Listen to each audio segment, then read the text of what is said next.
ચાલો વિદ્યાર્થી મિત્રો બધા કેમ છો? બધા મજામાં? કોરોનાની મહામારીમાં આપણે સૌએ ઘરે રહીને જ ઓનલાઈન સ્ટડી કરવાનો છે. જુદા જુદા પેપરની અંદર અલગ અલગ સાહેબો જે વિડીયો કે ગૂગલ મીટ ઉપર કે ગૂગલ ક્લાસરૂમ ઉપર જે કાંઈ મટીરિયલ તમારા સુધી પહોંચાડે છે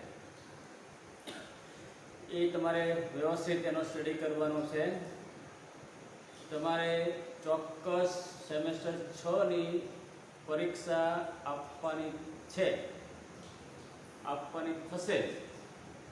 એટલે કોઈ ડાઉટે રાખતા વહેલા મોડી પરીક્ષા તમારી ચોક્કસ લેવાશે. પછી ઓનલાઈન લેવાય કે ઓફલાઈન લેવાય એ આગળના સંજોગો ઉપરથી આપણે યુનિવર્સિટી નક્કી કરશે. આપણે પેપર નંબર 605ની અંદર યુનિટ નંબર 1 EMF શરૂ કર્યું છે.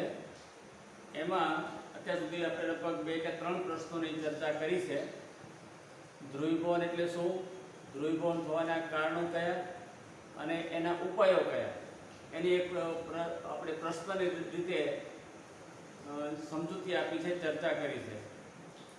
પછી વિઘટન વોલ્ટેજ એટલે શું, વિઘટન વોલ્ટેજ માપવાની રીત, એનો પણ એક પ્રશ્ન આપણે તૈયાર કર્યો છે. બીજો એક પ્રશ્ન છેલ્લા વિડીયો લેક્ચરની અંદર ઓવર વોલ્ટેજનો આપણે બનાવ્યો હતો.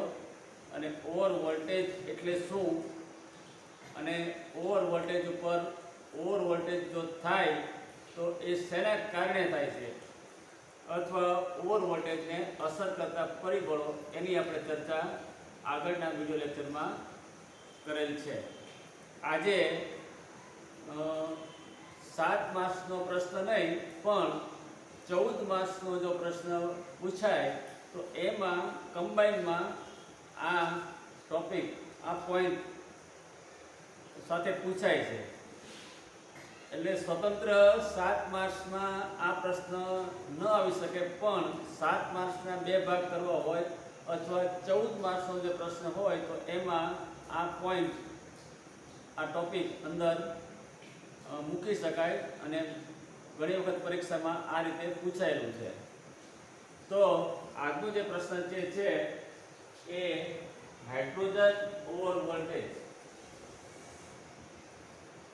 બરાબર, હાઇડ્રોજન ઓવર વોલ્ટેજ અથવા હાઇડ્રોજન ઓવર વોલ્ટેજ ક્યારે ઉત્પન્ન થાય છે?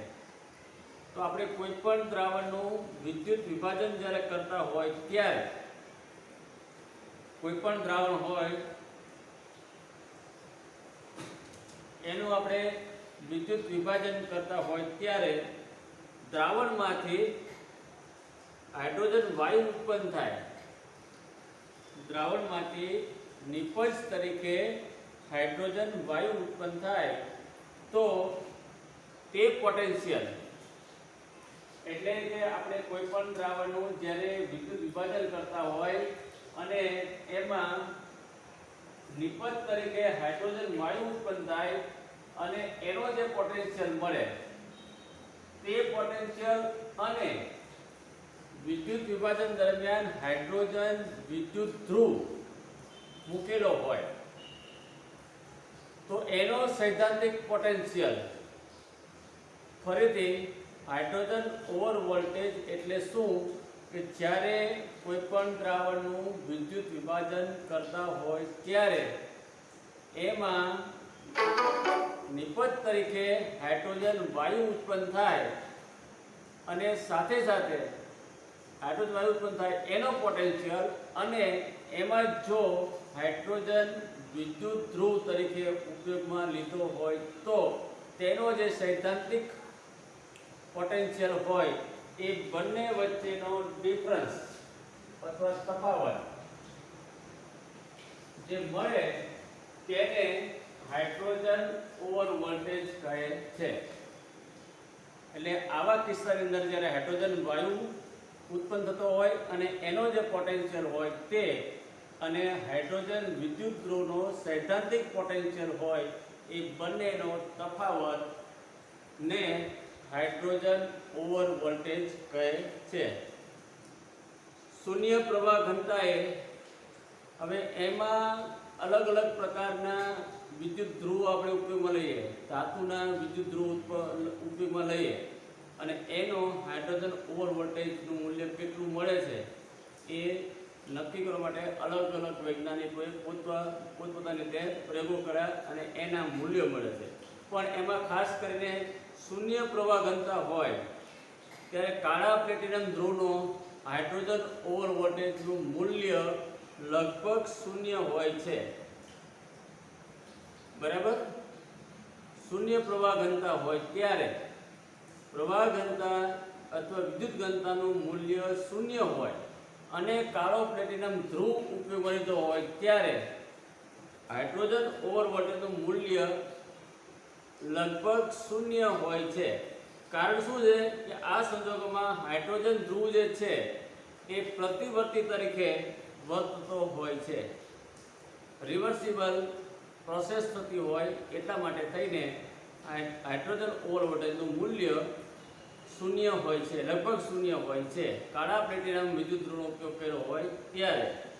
પરંતુ જેમ જેમ પ્રવાહ ઘનતા અથવા વીજ ઘનતાનું મૂલ્ય વધારતા જઈએ તેમ તેમ હાઇડ્રોજન ઓવર વોલ્ટેજનું મૂલ્ય વધતું જાય છે.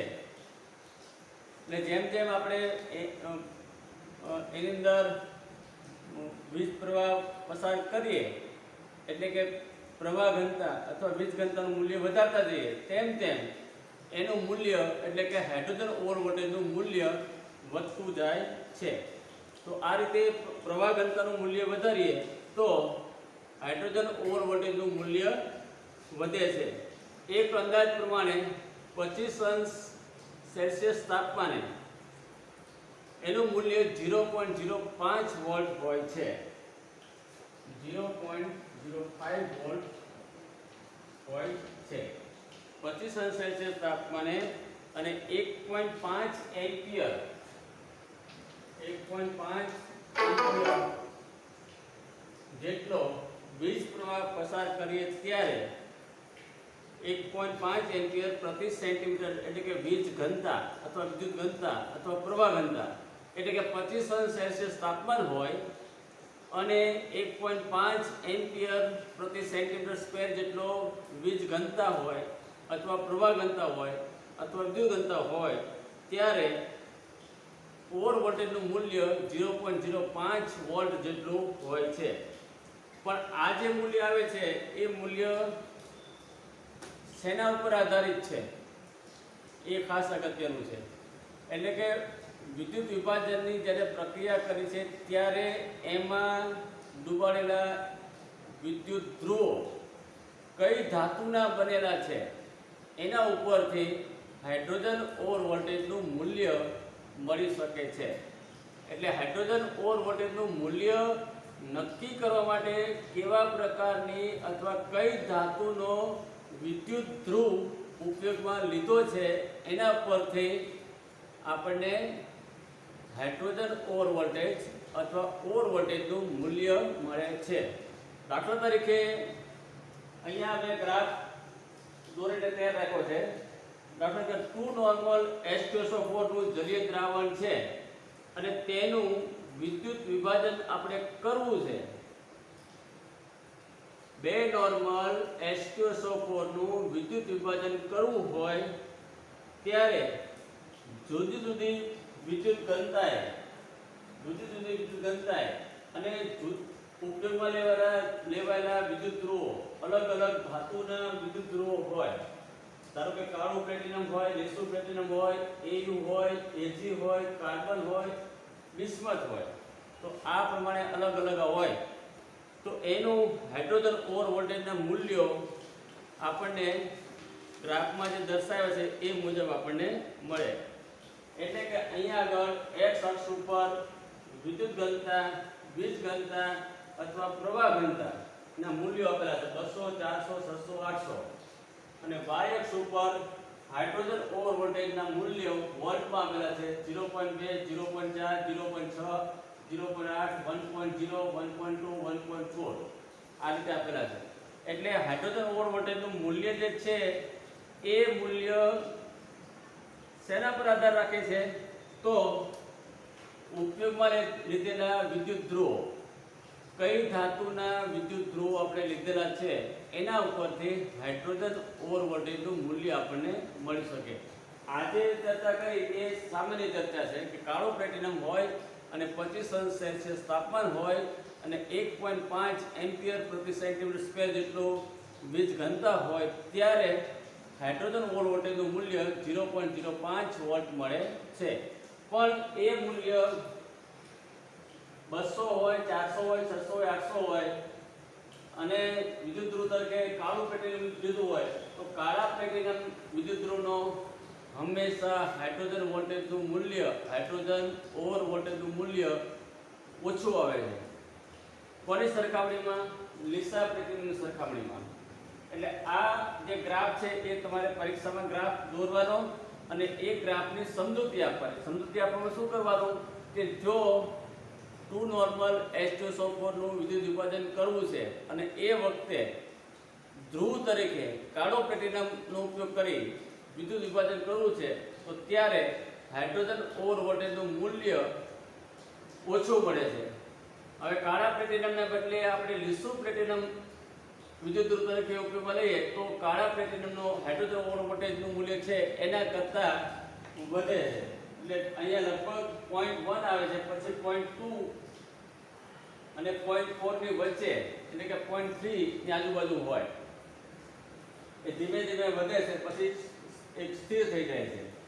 તો આ રીતે ગ્રાફ ઉપરથી આપણે સમજાવવાનું કે જો કાળા પ્લેટિનમ વિદ્યુત ધ્રુવનો ઉપયોગ લીધો હોય તો ઓછું મળે છે, લીસું પ્લેટિનમ લીધું હોય તો આપણે સાઈડ એના કરતાં વધારે મળે છે. EU એટલે કે ગોલ્ડ વિદ્યુત ધ્રુવ લીધો હોય તો આપણને એના કરતાં એટલે કે લીસા પ્લેટિનમ કરતાં EU વિદ્યુત ધ્રુવ તરીકે ગોલ્ડ એટલે કે સોનાનો વિદ્યુત ધ્રુવ આપણે લીધો હોય તો હાઇડ્રોજન ઓવર વોલ્ટેજનું મૂલ્ય વધે છે. એના બદલે ચાંદીનો વિદ્યુત ધ્રુવ આપણે લીધો હોય, ચાંદીનો વિદ્યુત ધ્રુવ લીધો હોય તો સોના કરતાં ચાંદીમાં હાઇડ્રોજન ઓવર વોલ્ટેજનું મૂલ્ય વધે છે. ગ્રેફાઇટ લીધો હોય કાર્બન તો એનું મૂલ્ય વધે છે અને બિસ્મથ લીધો હોય તો આ રીતે એનું મૂલ્ય એટલે કે હાઇડ્રોજન ઓવર વોલ્ટેજનું મૂલ્ય જેમ જેમ એમાં વિદ્યુત ઘનતાનું મૂલ્ય વધારતા જઈએ 200, 400, 600, 800 મિલી એમ્પિયર પ્રતિ સેન્ટીમીટર સ્ક્વેર જેટલું આપણે આપતા જઈએ તો હાઇડ્રોજન ઓવર વોલ્ટેજનું મૂલ્ય વધે છે. તો આ ગ્રાફ યાદ રાખો. નીચે સૌથી ઓછું કાળું પ્લેટિનમ છે, પછી લીસું પ્લેટિનમ છે, પછી EU છે, પછી Ag છે, પછી કાર્બન છે એટલે કે ગ્રેફાઇટ છે, છેલ્લે બિસ્મથ ધાતુનો વિદ્યુત ધ્રુવ વાપરી 2 નોર્મલ H2SO4 નું વિદ્યુત વિભાજન કરીએ ત્યારે હાઇડ્રોજન ઓવર વોલ્ટેજનું મૂલ્ય લગભગ 1.2 થી વધારે આપણને 1.2 વોલ્ટથી આપણને વધારે મળે છે. તો આ રીતે હાઇડ્રોજન ઓવર વોલ્ટેજ એટલે શું? તો કોઈ પણ જલીય દ્રાવણનું વિદ્યુત વિભાજન કરતા હોય ત્યારે એમાંથી જો હાઇડ્રોજન વાયુ નિપજ તરીકે મળે અને એનો પોટેન્શિયલ અને જો હાઇડ્રોજન વિદ્યુત ધ્રુવ એક વિદ્યુત ધ્રુવ તરીકે ઉપયોગમાં લીધો હોય તો એનો જે સૈદ્ધાંતિક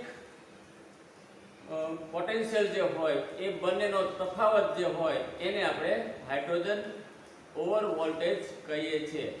અને આ હાઇડ્રોજન ઓવર વોલ્ટેજનું મૂલ્ય કેવા પ્રકારના વિદ્યુત ધ્રુવો ઉપયોગમાં લીધા છે એના પરથી એનું મૂલ્ય આપણને ઓછું કે વધારે મળે છે. તો એમાં સૌથી ઓછું કાળો પ્લેટિનમ વિદ્યુત ધ્રુવ તરીકે લીધો હોય તો હાઇડ્રોજન ઓવર વોલ્ટેજનું મૂલ્ય ઓછું મળે છે. અને જો બિસ્મથ ધાતુ જે છે એનો આપણે જો વિદ્યુત ધ્રુવ તરીકે ઉપયોગમાં લીધો હોય તો હાઇડ્રોજન ઓવર વોલ્ટેજનું મૂલ્ય આપણને વધારે મળે છે. એટલે આ જે પ્રશ્ન જે છે એ સ્વતંત્ર 7 માર્ક્સમાં ન પૂછાય પણ કમ્બાઈન ધારો કે વિઘટન વોલ્ટેજ એટલે શું સમજાવો અને હાઇડ્રોજન ઓર વોલ્ટેજ વિશે સમજણ આપો, અથવા બે પ્રશ્ન પૂછ્યા હોય અને ત્રીજો પ્રશ્ન હાઇડ્રોજન ઓર વોલ્ટેજનો અંદર પોઈન્ટ મૂકી દે તો 14 માર્ક્સનો પણ પ્રશ્ન થઈ જાય. એટલે જ્યારે હાઇડ્રોજન ઓર વોલ્ટેજ છે એ જુદા જ થી તમારે સમજાવવાનું, એની વ્યાખ્યા આપવાની, સમજાવવાનું, અને આ આલેખ જે છે, ગ્રાફ જે છે એ દોરવાનો અને એ ગ્રાફની સમજૂતી આપવાની, કયા વિદ્યુત ધ્રુવનો સૌથી ઓછો હાઇડ્રોજન ઓર વોલ્ટેજ છે, કયા ધાતુનો સૌથી વધારે હાઇડ્રોજન ઓર વોલ્ટેજ છે એ વિગતવાર સમજાવો, એટલે આપણને પૂરેપૂરા માર્ક્સ મળી જાય. આપણે ઓર વોલ્ટેજનો જે પ્રશ્ન જે શરૂ કર્યો હતો એમાં ઓર વોલ્ટેજ એટલે શું અને ઓર વોલ્ટેજને અસર કરતા પરિબળોની આપણે ચર્ચા કરી હતી. પણ એમાં આ વચ્ચે હાઇડ્રોજન ઓર વોલ્ટેજની સમજૂતી આપવી જરૂરી હોય એટલે વચ્ચે આ પોઈન્ટ લીધો છે.